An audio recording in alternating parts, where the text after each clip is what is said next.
Not long ago, you might have called it magic. Today, it's called CGI, computer-generated imagery. It's protected by magic. It's protected by magic. This electronic world of make-believe, where real animals talk and statues come alive, is revolutionizing Hollywood special effects. Super-fast graphics computers, new creative software, and high-resolution pictures are rapidly taking us to the point where audiences can't tell if it's real or CGI. Ow! Thank you. Today, we'll enter the mind of an effects wizard who helped start it all, Robert Abel. We'll see how he contributed to the development of an entire new art form built from bits and bytes of computer technology. And we'll explore the cutting edge of animation with computer artists who are advancing the possibilities of CGI. Come on, move it! Coming up, special effects from microprocessor to the big screen on Movie Magic.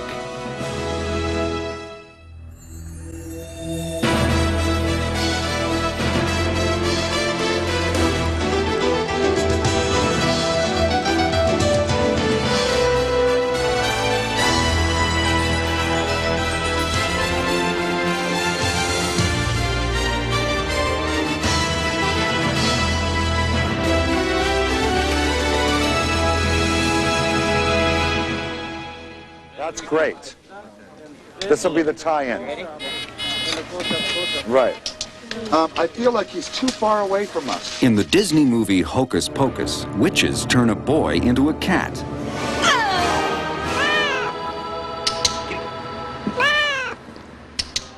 But this is no ordinary feline. A little faster, and I think we have it, yeah. What the filmmakers sought to create was a compelling character with lifelike human qualities. The studio first came to us with, by the way, can you guys do talking animals? And I said, well, be a little more specific. He says, well, we have this character, it's a cat. Do you think you can make it talk? Bert Terreri is special effects supervisor at Rhythm and Hues, one of Hollywood's top CGI studios. In its commercial work, the company has specialized in giving human emotions to inanimate objects. They've also created notable CGI effects in movies and television shows. Now get back up there. This otherworldly creature in Star Trek Deep Space Nine and this missile encounter in Flight of the Intruder were Rhythm and Hues' computer creations. But Hocus Pocus was the company's toughest challenge yet. The one thing is a cat, it's almost like a frog. I mean, they can, they can rotate it, they can almost point their ear.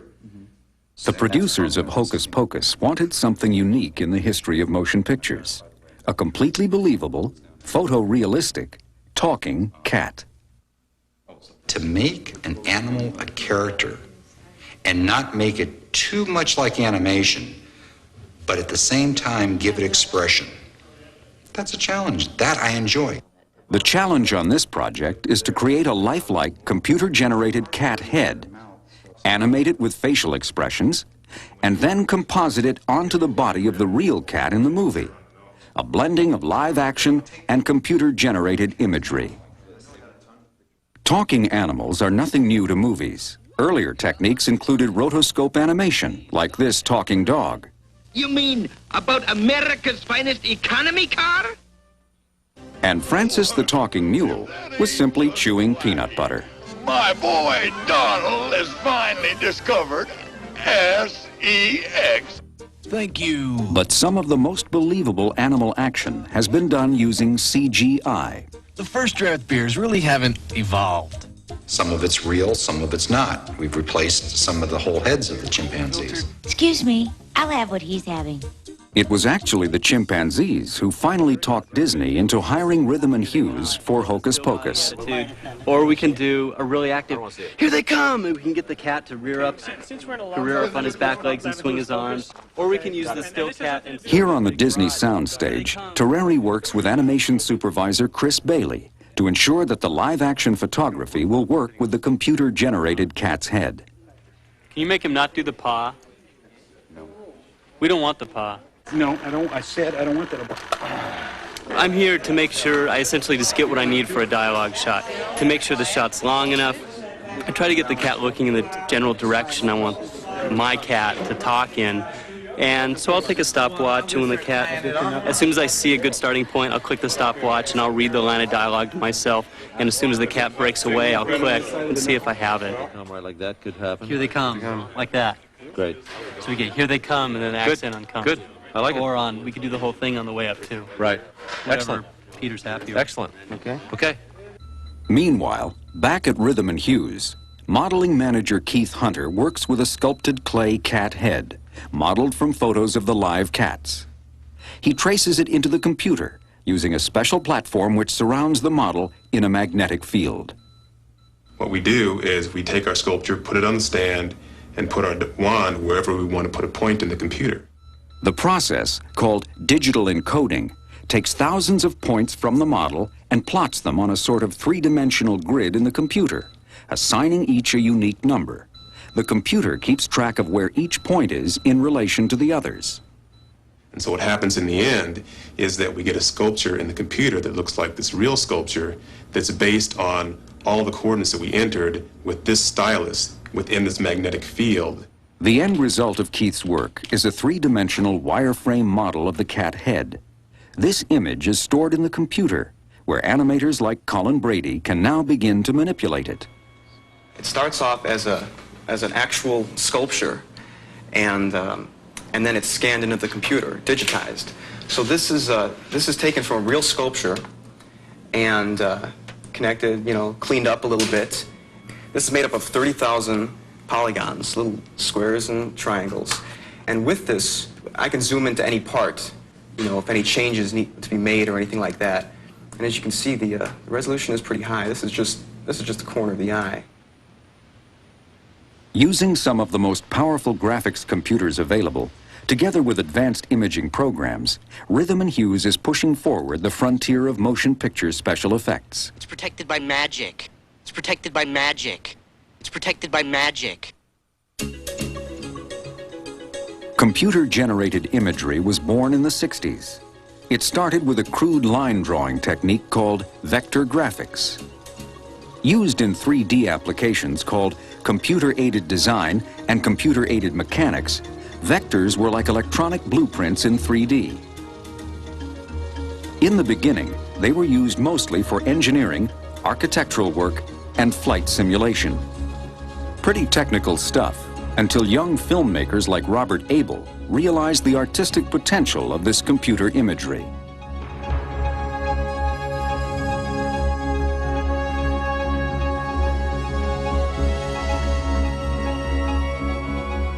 One of the first uses of vector graphics in film was when Disney asked Abel and Associates to create the title sequence for The Black Hole. I said, listen, I've got this vector flight simulator from Evans and Sutherland, and basically it allows me to move and the object to move in 3 dimensions. So the best I could do would be the point of view of the computer of a rocket ship that was being pulled into a black hole. And all of a sudden, I said, wow, there's a whole world there. In the 1970s, a new imaging system called raster graphics was developed. Where vectors are simple line drawings, raster allowed for full color, texture, shading, and lighting effects. The only drawback was that each frame took millions of computer calculations.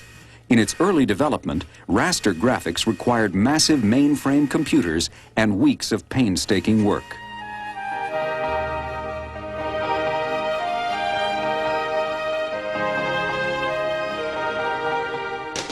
Despite the limitations of this fledgling technology, Robert Abel continued to break new CGI ground. Developing their own programs and borrowing computer time from corporate giants like Bell Labs, Abel and Associates pushed computers to do more than even their designers could imagine. With a big-budget Super Bowl commercial called Brilliance, Abel and Associates forever changed the look of TV commercials. Yeah, because it kicks light up well, and that's another... Better known as the sexy robot, the spot called for a realistic robot with fluid human movements. This was an unheard-of task for the computer programmers back in 1982. But Abel's team, led by CGI pioneer Randy Roberts, was up for the challenge. To get this type of a helmet on. How's that? That's pretty good. Okay, now the bottom lip looks a little thick. Maybe we should take... Want me to translate them all up a little? Yeah, maybe from like 25 to 34 or something. Okay, well, I think that looks better. The most difficult challenge was bringing the robot to life. Randy invented a technique he called brute force animation. The Abel team filmed a live model and programmed her choreographed movements into the computer. The computer tracked reference points painted on her body. This data was used to create a vector graphic animated figure. I mean, it seems stupid at the time. I mean, she was in a barber's chair filled with all these black dots in a bathing suit, but it worked. The key to success was for the robot to appear organic, natural. It has to be something where you really can't tell if she's real or if she's computerized. Her movements are very human, and she's very sexy but very strong. And you've got to believe it's a human being, yet it isn't quite. Once we got the motion right, we used raster graphics to give the image form and color. The robot, her movements, the details, each reflection, the magic she does with the food, getting all of that into an environment and then adding Jupiter into the picture window. If you can imagine, each picture of film, which is a 24th of a second, takes 10,000 or 20,000, add, multiplies, subtracts, divides. Well, that's millions of bits of information that the computer has to chew through. In 8 grueling weeks, this milestone of computer animation was complete. The art of CGI was greatly advanced, and the world of special effects would never be the same.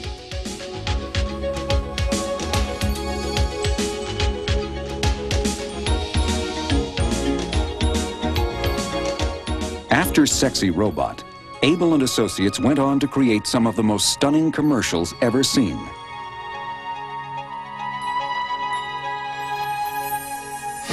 Winning 33 Clio Awards and 2 Emmys in the process, Abel's work helped popularize computer-generated imagery.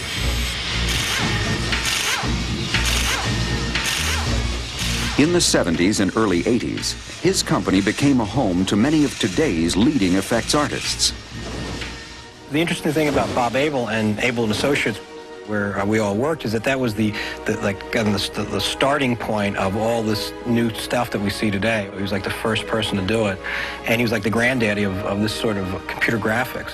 Well, I worked at Robert Abel and Associates for about 11 years, and we did extremely creative work there. We were definitely at the cutting edge of motion graphics and computer graphics. In 1987, John Hughes and 5 other Abel alumni formed Rhythm and Hughes, where they've continued to push the technology toward new creative horizons.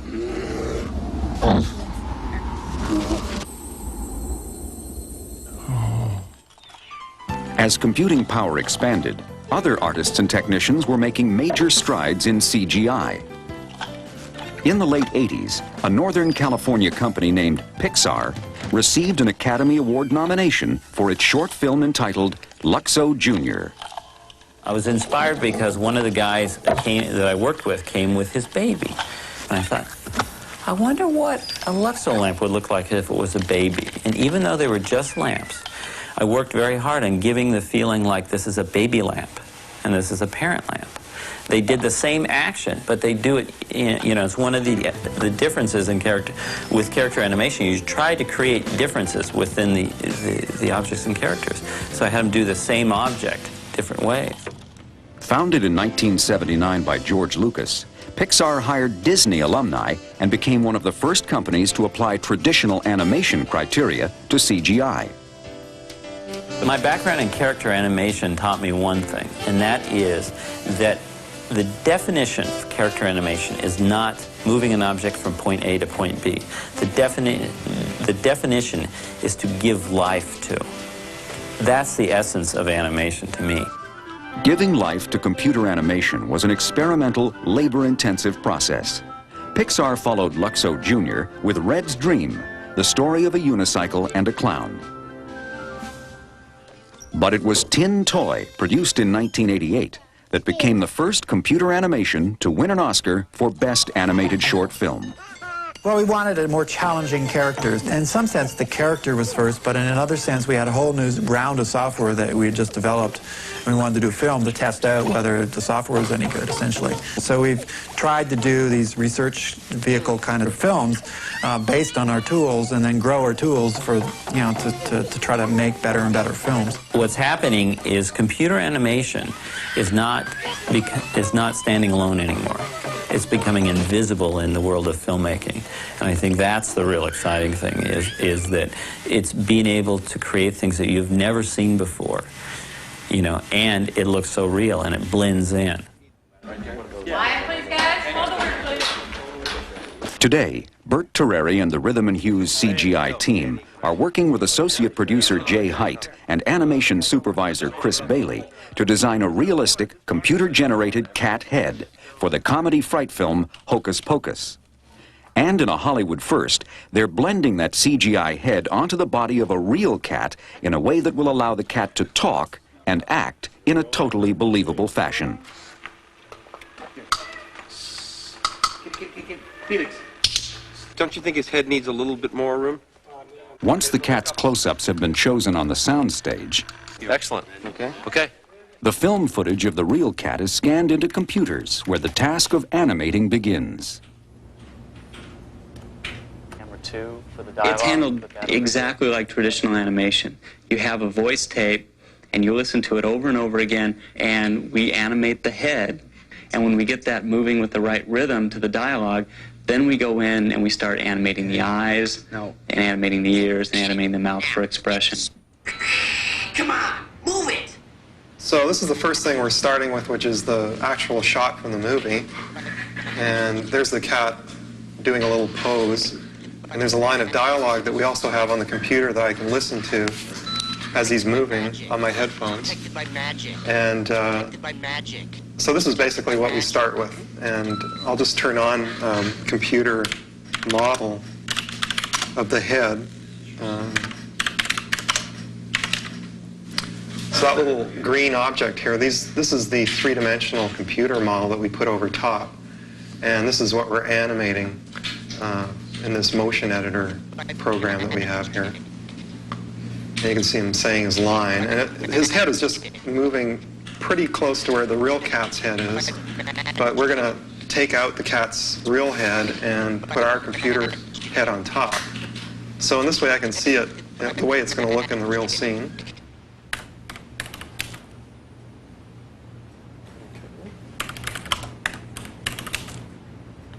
Now this is my close-up of the face, and I can see the lips and the face moving around. It's protected by magic. It's protected by Again, magic. that's in real time. It's protected by magic. And I can also step through frame by frame and match up real precisely to what he's saying. Using the computer animation program, Les Major can give his cat a whole range of realistic, human-like expressions. We have things that are like little magnets that are floating around on the face, and they're centered on different areas, so I can move, let's say I'm going to move this upper lip here. I'm just pulling his lip up into a sneer, but now he's sort of got a little snarl on his face. Originally, the animators tried to make their CGI cat as realistic as possible. But, as Bert Terreri explains, the first version seemed a little too real. They have nice, long, pearly white teeth, and they come to a nice sharp point that I think if any of us have been bitten by one know that, ooh, they can puncture. Well, the studio felt that possibly that didn't connote a friendly cat. To solve that problem, Rhythm and Hues simply used the CGI animation program to make the fangs a little smaller. We went through a little process of making the gums, making a tongue, and then shrinking the teeth down just a little bit, so it became not quite as objectionable to the studio. In the next step, the real cat head is cut out, digitally of course. Then animator Rod Paul replaces it with the CGI head. One of the hard parts in this scene is blending in the fur, the computer graphic fur to the real fur. That part of the process, the texture mapping, is handled by Colin Brady. Texture onto that. In a sense, we peel off the cat's fur and map it on to the model. Then the head is there. Now that's without the eyes. The eyes and the whiskers are rendered separately. Then we start lighting the teeth, lighting the eyes, twisting the ears to see if there needs to be nuances going on, whether the brows go too high, too low. From there, we go to high resolution, show it to the studio, and they say yes or no. That's the process. Roll, please. Sweet. Kitty, good. Kitty. It might take several weeks to get a shot looking right, but in the final product, moviegoers will have a tough time telling where the computer cat ends and the real one begins. Protected by magic. It's protected by magic. As computers get faster and costs come down, scenes like these that would have taken weeks in the early 80s are now being done in days. Soon the time frame will be condensed to mere hours. Dangerous spells. She must not get it. From pioneers like Robert Abel to these young computer animators conjuring up tomorrow's images today, who knows what's next in the CGI universe? I don't know where the next breakthrough is going to be happened, but so far, you can't say it can't be done. CGI is taking the world of motion pictures and special effects into a new frontier, bounded only by the imagination of these CGI wizards who continue to amaze us with their own astonishing brand of movie magic.